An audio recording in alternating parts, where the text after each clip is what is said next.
Hello, everyone, and welcome to Writers Drinking Coffee. This is a podcast based on writers sitting around, drinking, and talking about writing, publishing, and the whole creative process. We do not censor ourselves, so consider us PG-13. Your hosts today are Dave Welsh and me, Jeannie Warner. This is episode 45. Oh, the horror. Today we have a special guest, an author, a publisher, a game writer. I love him because he published one of my stories that nobody else wanted, John Baltisberger. Welcome, John. Hello, and thank you for having me.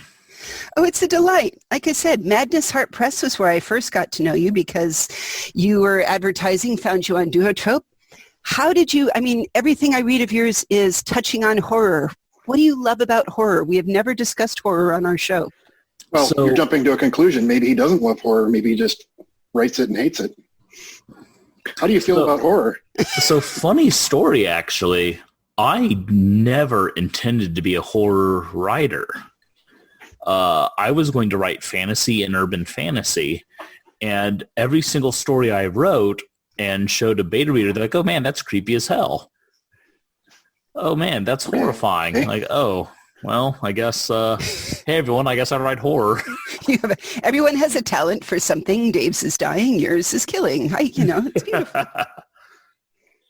I liked your tagline, where Southern hospitality meets mind-shredding insanity. It's very polite. So did you first start writing, or when did you decide? How old were you when you decided, I want to make a living at this? Oh, man, so I started writing my first really awful fantasy book in college. And I wrote poetry all throughout my life, much of it cringy, horrible bullshit, as most poets do, right? But I got laid off in 2016 from my sales job. And I looked for a new job during that time. And eventually I turned to my wife and I said, hey, what if I try to make it as a writer? And my wife, who is as lovely as she is insane, said, yeah, I support you. Rockin'. Wow, just like that?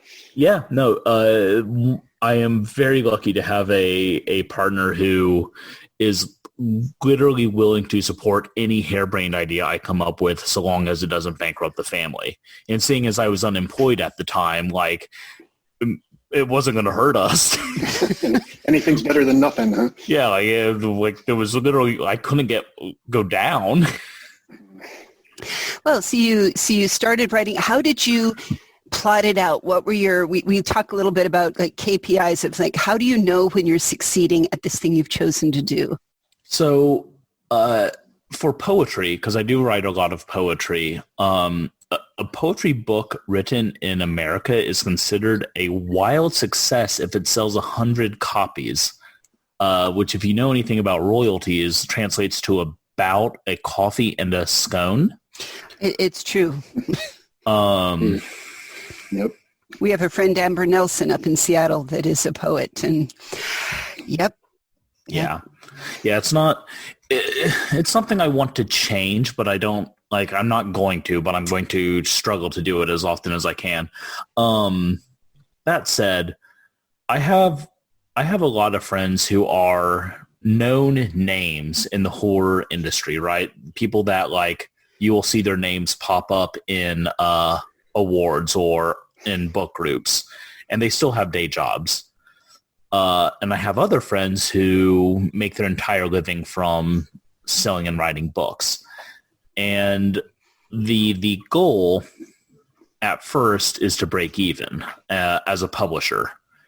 The secondary goal is to be able to make my entire income just where I am now, able to pay my bills and support my family off my writing and publishing. It's. So wait, did you start out then publishing, or did you sit down and start writing, or what did you do? So I started writing, and I self-published a couple of books, and then realize like, hey, this is, if you know what you're doing, if you have, a strong sense of design and purpose and direction, like this is kind of a way to start a publishing company. And it's how a lot of independent publishers go, is they start out self-publishing and realize, hey, I can do this.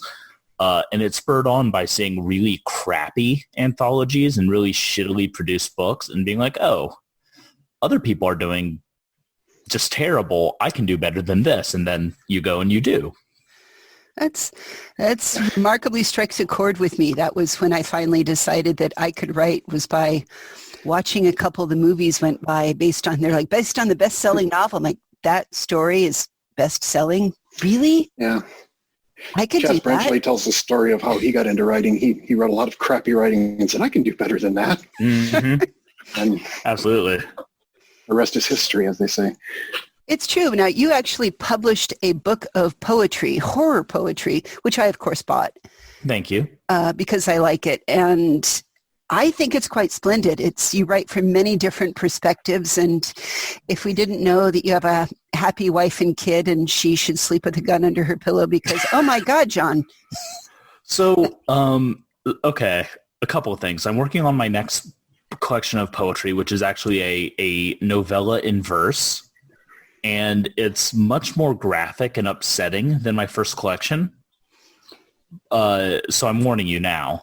But the other thing is, when I was writing that first collection, my father-in-law was living with us due to my aforementioned layoff. And I would read the poems to her. And one day he came out of his room, looked at us and said, I want a lock on my door.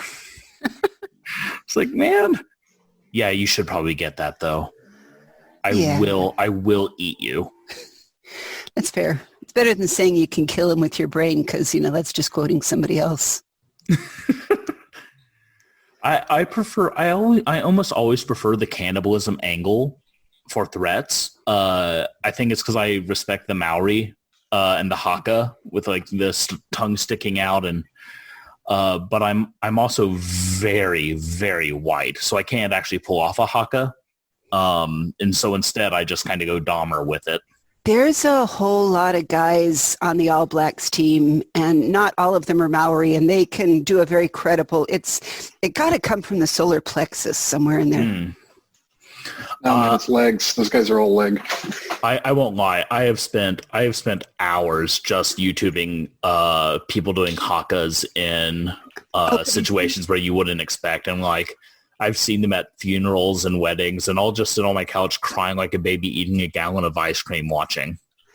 Have you seen the Lawson's Scotch Haka and then the gingerbread Haka? If you haven't, I'll post the link so you and our readers can watch it too. But I haven't, and I'm excited. The New Zealand baking competition has the gingerbread Haka, and that alone makes it all worthwhile. That sounds amazing. One of my favorite stories is when a rugby team from Australia was playing the rugby team from New Zealand, and the New Zealand's team always opens every game with a haka. Mm-hmm. And Australia's team answered with their own. And I was like, man, that must have been like a breathtaking sight. Oh, now if you really get into it, you got to watch the All Blacks versus Tonga, because then you have Haka versus Sipi Tau. Oh, so that makes me excited. We'll talk more about this afterwards and page back and forth. But I was going to say, are we supposed to be talking about writing or something? We are. Well, this is all, for me, it all becomes of what kind of a brain produces horror, which I find terribly interesting. There's two of us in my writers group. Mark Pantoja and I are the ones that come up with stories of, death, dismemberment, or as my husband likes to put it, I see you managed to kill another child. Mm-hmm. Yeah. Mm-hmm. And it was late at night, and Cliff Winnig in my writing group, he was having a rough night. A friend of his died, and I was kind of setting up Shiva with him at 2:00 in the morning, and out of the blue, he's like, where does this horror come from? What are you rebelling against? Why do you? And for me, it was explaining that I write horror and horror stories and include so much death because I am deeply angry, because I see how the world could be, how it ought to be, and people do terrible things to each other, and I don't like how people do terrible things to each other, so I'm just going to add tentacles and horror from the void and beyond, which at least you can hate with a clear conscience. Sure. So where does horror come from for you? Is it joy, anger, sorrow, depression, anxiety? Because it's funny. Sometimes it is funny. I'm a big fan of the Warhammer 40K books because they're so over the top and the horror in them is ridiculous. It's stupid and I love it. However, I don't write that way. I've had a lot of people pick up my books, a lot of publishers who have been looking at my manuscripts say, like, when you described this book to me, I was really expecting it to be super funny. No, sorry. I have a book coming out from St. Rooster in June called Blood and Mud, in which Satan summons a golem to destroy Chicago. And when I pitched it, the guy's like, yeah, that sounds great. Send it to me. And then he called me. He's like, hey, man, I thought you were pitching me a comedy. I was like, no, sir. Jewish horror. Sorry. Well, I think Jewish horror is interesting. I mean, there are many weird creatures that fly through the Old Testament, that fly through the streets of Prague. I mean, I visited Prague and got the story of the golem and fell in love. So tell us more. You're writing a little bit about Jewish horror these days, right? I'm writing a shit ton about Jewish horror. I have 3 books coming out this summer alone, all themed on that, including one that is the start of a ongoing series. Now, do you go with more of the monsters, the creations, the constructs, or is it human beings? Everything.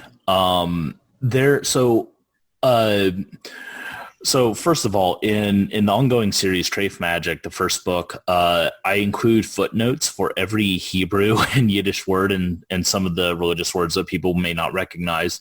And in the novella Blood and Mud, I wrote a 4,000-word essay on Jewish mysticism, just because that's what I do. But part of what I mentioned... We could do a whole episode just on Kabbalah alone, yeah, and the mysticism part. And you should totally come back and do that, but horror.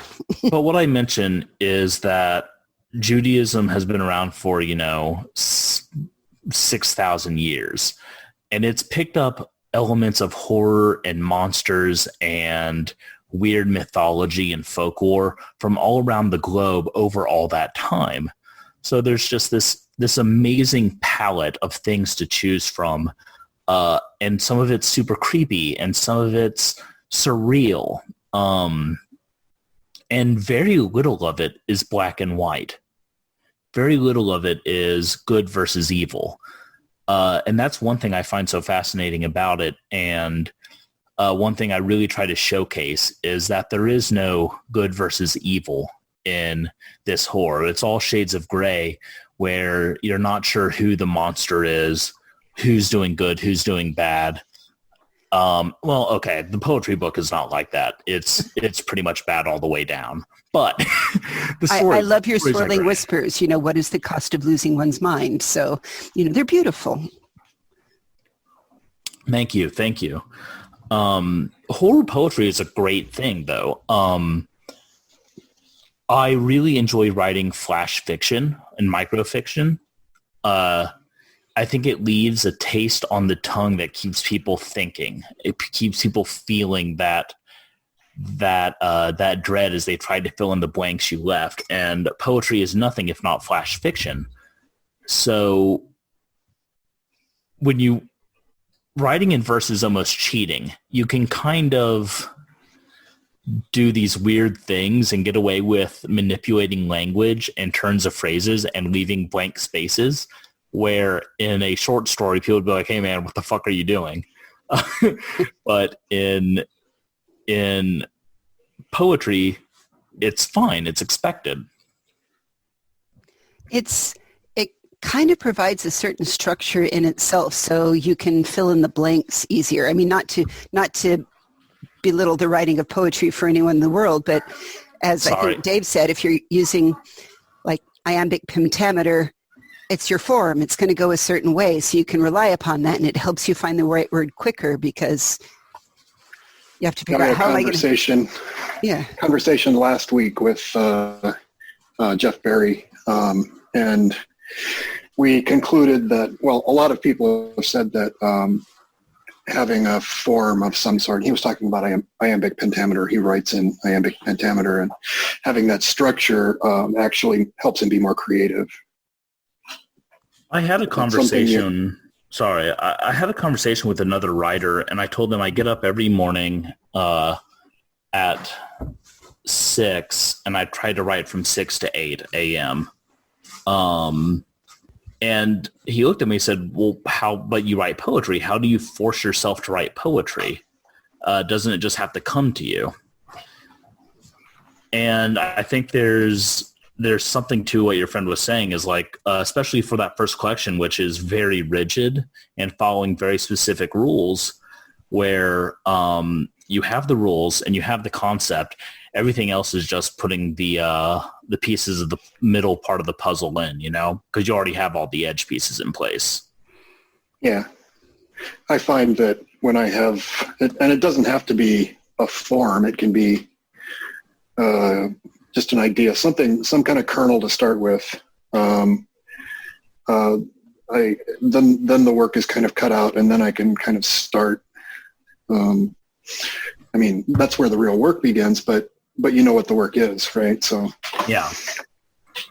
So we've talked about this in other episodes, and I'm going to ask you some of the similar questions, like how do you stay focused and stay organized? Do you use, are you a Scrivener person? Do you use notepads? Do you carry around a constant notepad with you? What do you use to capture all your ideas, and how do you keep it down? You know that meme of Charlie Day from It's Always Sunny in Philadelphia with him in front of the whiteboard with all the red string and the notes and the arrows and all that? Yeah. That's essentially me. I do write in Scrivener, but I don't use it to organize my thoughts more than a number of chapters and like a basic idea of what's going to happen per chapter. I'm turning to look at it, and my audio probably sucks as I do. I have a whiteboard calendar next to my desk here, and I have, on the top, I have sticky notes with chapters for the book I'm writing, and then I have legal pad paper that I've torn out and push pinned into it, 4 pages at the moment, with more in-depth synopsises of the book. Then on the bottom, I have the Madness Art Press publishing calendar. And on my desk, I have 4 legal pads with various notes on different things and 2 study guides one's for Kabbalah, one's on Biblical Hebrew. And that's before you get to all the rum on my desk at the moment, which is not loose rum. It's contained rum and will soon be contained within me. I think that rum is kind of like the lifeblood. I don't remember which poet said, I bleed and it's my blood you're reading on the pages. But I think if you mix the blood liberally with wine or rum, it's closer approximation for many. I agree. I once had a friend come over and use the shower at my house and then remarked to me that they were surprised that it had water instead of rum. I was like, well, the city refused, but I tried. I did try. Plus, it helps if you get a friend that runs a distillery.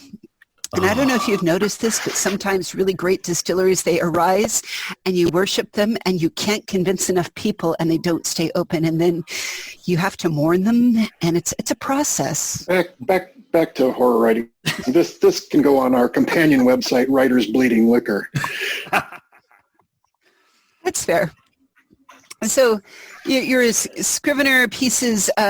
Sounds like you're a plotter rather than a pantser then, would you say? I sit somewhere comfortably in the middle. I don't make the in-depth plans, and sometimes I worry that my subplot game is weaker than it should be because of that. What I do and what I tell other people is that I try to create realistic characters. I I give them personalities, I give them real motivation, and then I put them in a situation, and if I write them well, they're going to react a certain way. I don't have to plan how they're going to react. They'll react according to their characteristics and their personality. And that will often lead me to the next scene. So I know what is going, I know the overarching action. I know what's going to happen for the most part, but the minutia, how it gets from point A to point B, I don't always have a clear idea of. That seems to be a fairly common, well, to the extent that anything's common among writers, but I've heard a lot of writers say that, the character kind of writes itself, or at least, kind of tells you what it's going to do once you develop it enough. Yeah. And often kind of wrecks your novel in the process, right? And into something else. But if you write a good character, look, characters don't have a mind of their own. You control them as the writer. But if you do a good job creating them and they're a realistic character, they're going to behave in a certain way, and writing them in a way that isn't natural or doesn't feel realistic is jarring and painful. That is probably as good a way of putting that as I've ever heard. Yeah. And if you make them two-dimensional, like this is a horror, he just loves Clauder, it's boring. Yeah. I mean, complicated is interesting, which kind of leads me to another area that I'm going to use you to springboard off a question that somebody asked us on our page. Like, have you ever had a story and then a publisher came back and said, well, I kind of like it, but can you change this thing? And they were sort of, I think, trying to lead asking about, is it artistic integrity versus do you say, yep, I'm on it? There's I've talked a lot about this on my show, but there's a point in your career where you'll jump on whatever a publisher says just to get published, and slowly you can as you eke out your own name and you strengthen your own game as a writer, you can stop taking as much advice. But one of the first books I worked with a writer on, they had arbitrary Nazis in it. And what is an arbitrary Nazi, or is it just random? I'm using them because people think they're bad, or how do you? Yes, yeah, that second one. And here's the thing. This arbitrary Nazi got their teeth kicked in, and I am all for that. Any day, every day, I will always consume media in which hallelujah, brother, Nazis get beat down into the dirt every single day. I'm not with you, but go ahead. But there was no reason for it. It was simply to make this character more evil, and it felt cartoonish. It didn't add anything to the story, and so I told him, like, hey man, and I explained it to him, and he ended up agreeing with me. But there's a difference between a publisher saying, I think this will make a story stronger, and playing kind of writing coach, which even the best writer can take advice, and a publisher trying to play backseat writer. And you have to know the difference and be aware of it. Do you use reader groups? Do you have friends that read over your stories and say, I don't understand. How did this, give you feedback before you go to the final thing? Yeah, absolutely. I think every writer needs a beta reader or 5. It can be very difficult to get because I once made a joke that writers never read because they're too busy, or writers can't read because they're too busy writing. But I get a lot of feedback from my fans that I'm personal friends with, because I'll give them a manuscript and say, here's my next book. And they'll say, okay, I like this, I didn't like this, or I didn't understand this. And it oftentimes the suggestions you get are terrible and not going to be as good as your writing. However, the issue that they're pointing to is a real one that needs to be addressed. A true story. I mean, it's like, clearly you did not get what was in my head. Therefore, how much of it is you and how much of it do I need to go back and look at my communication? Exactly. Yeah. So we're running towards the end here. I want to say, who are your favorite horror writers all the way around?